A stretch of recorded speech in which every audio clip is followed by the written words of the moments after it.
tentu tidak mungkin produk Solo. Itu adalah produk Presiden dan DPR Republik Indonesia. Joko Widodo telah membeli pejuang menjadi penjilat. Karena menyangkut kisruh TPUA kan harus selesai. Dan juga jangan ada kesan kita dipecat Habib Rizik atau apa, itu penyesatan.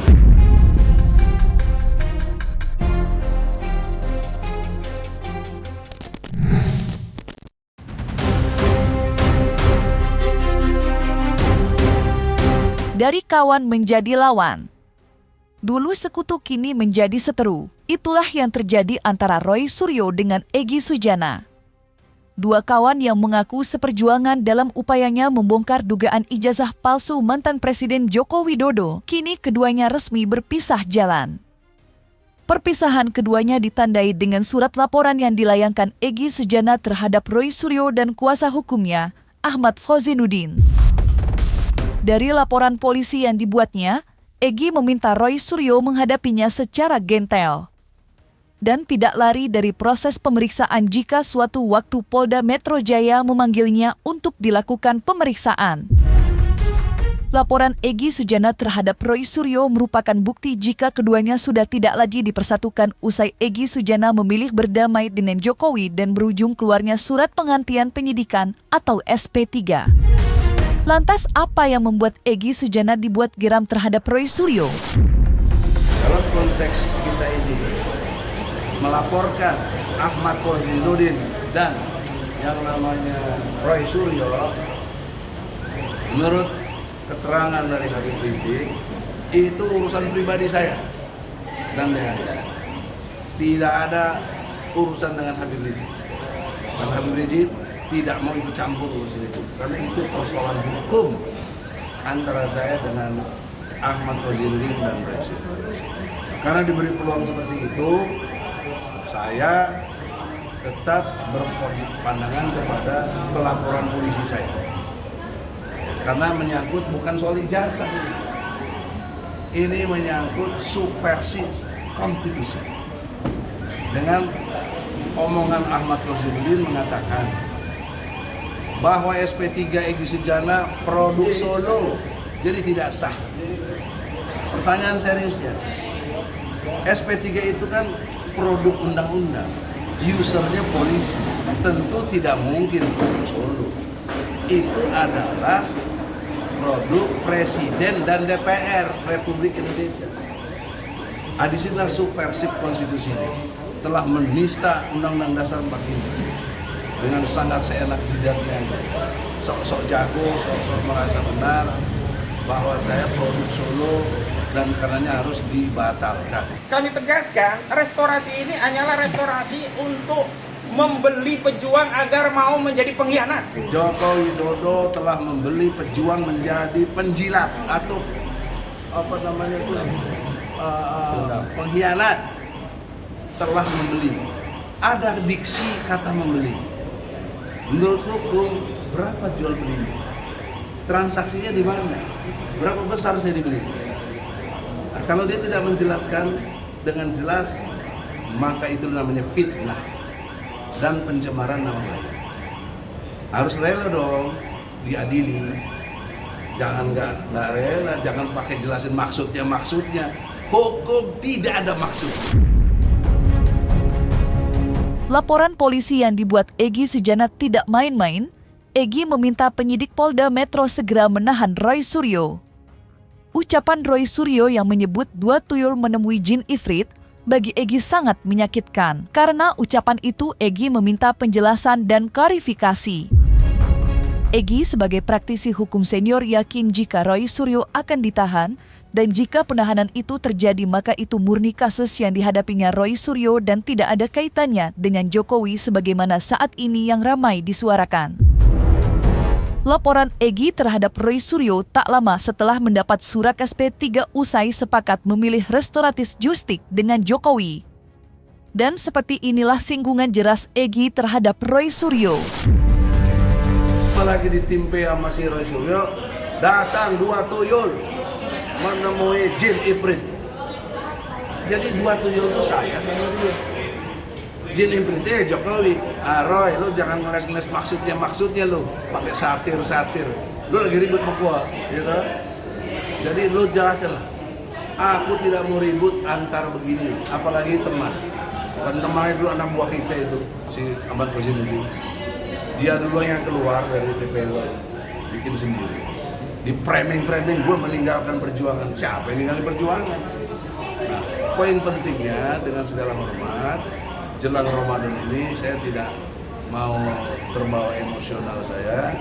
Jadi secara umum perilaku mereka, walaupun mereka tidak pernah minta maaf dan merasa belagu, sudahlah, saya pakai moral Islam, saya maafkan mereka. Ya, tapi hukum jalan terus, kan si Kozinuddin juga begitu. Maaf itu cuma pengurangan saja, tapi substansinya harus jalan terus. Nah, kalau jalan terus, kau buktikan, kau jagoan, kau bisa hebat, pengacara terkenal, lawanlah laporan saya. Dan pihak polisi, saya tidak ingin ada ditunda-tunda. Kalau memang cukup bukti hukum, lakukan. Jadi everybody jangan salah paham kalau terjadi penahanan dan lain sebagainya kepada mereka itu bukan soal ijazah, ini salah satu soal saya. Kenapa dia belagu? Sok tahu. Ya. Padahal kalau dia minta maaf udah saya maafkan, tapi dia nggak pernah minta maaf. Saya kira gitu. Rakyat Indonesia bisa menyaksikan. Hanya kehilangan 2 tuyul itu kita nggak pernah. Kan ada gitu, ya kan? Katanya itu adalah surat At-Toha, ya, menyamakan dengan Nabi Musa dan Nabi Harun. Menghadapnya Fir'aun. Lebih baik kita gunakan 2 tuyul menghadap jin ifrit. Ya itu yang terjadi. Ya jadi bukan itu. Jadi artinya kita tetap kompak dan makanya kita akan melihat bahwa mereka akan kebingungan. Ya, ini sudah ditersangkakan kok makin galak aja. Tapi betul, kita akan tetap tegas dan bahkan kita semakin yakin bahwa ijazah itu adalah 99,9% palsu. Di sisi lain, Egy juga menyayangkan kehadiran 3 tokoh nasional, Din Syamsuddin, Muhammad Sobari, dan mantan Wakapolri Ugro Seno yang dianggapnya tidak mengerti kasus yang menjerat Roy Suryo. Dalam lanjut, Egy meminta para saksi ahli yang datang untuk membela Roy Suryo agar tidak terhasut dan masuk ke dalam pusaran konflik yang sampai dengan saat ini berproses di Polda Metro Jaya.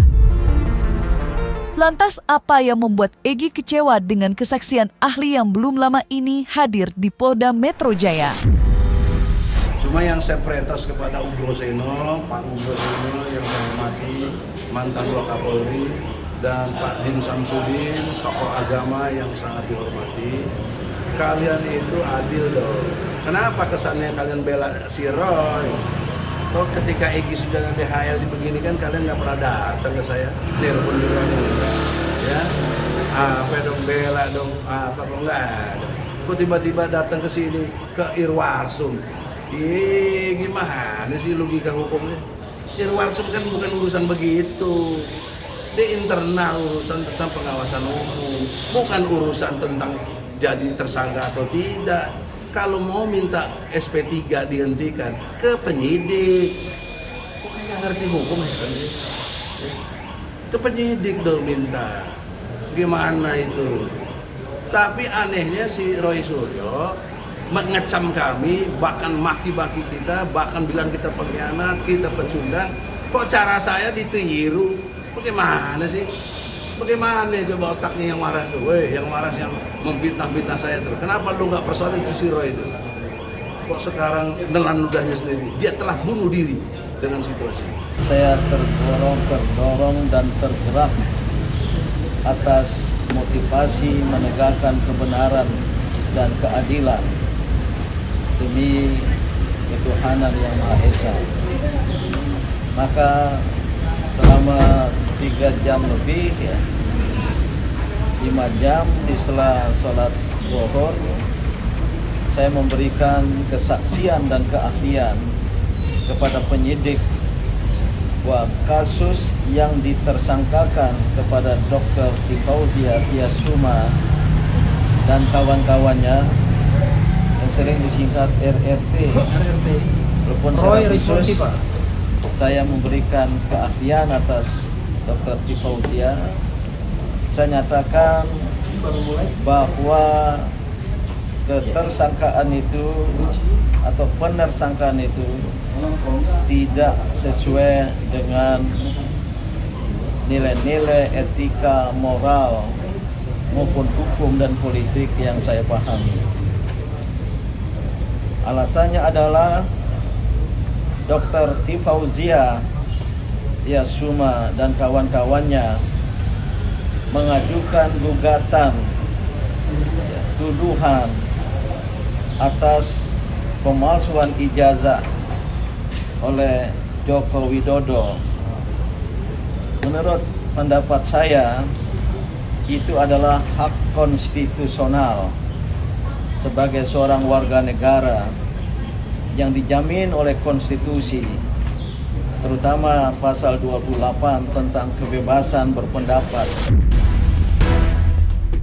Terkait polemik yang terjadi antara Egy Sujana dengan Roy Suryo, disebut-sebut menjadi alasan Rizik Syihab membekukan status kepengurusan Tim Pembela Ulama dan Aktivis atau TPW.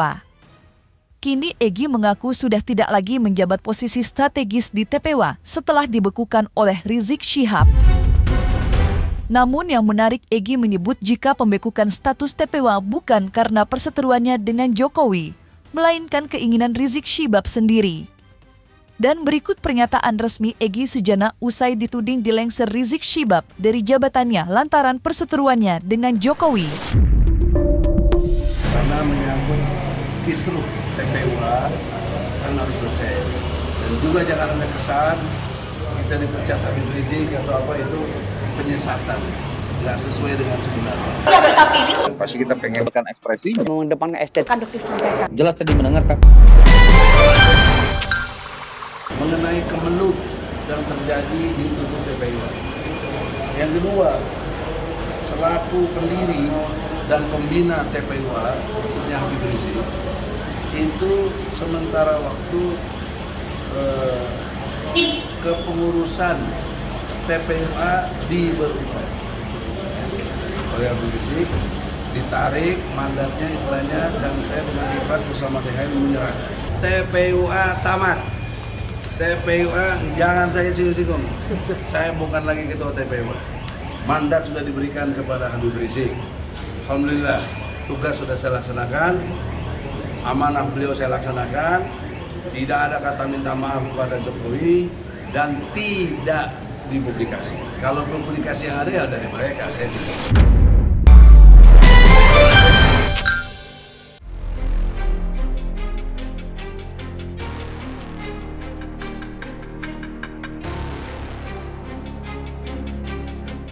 Nah, selesai sudah, Cumi Lovers. Jangan lupa untuk like, subscribe, dan juga share channel YouTube Cumi Cumi.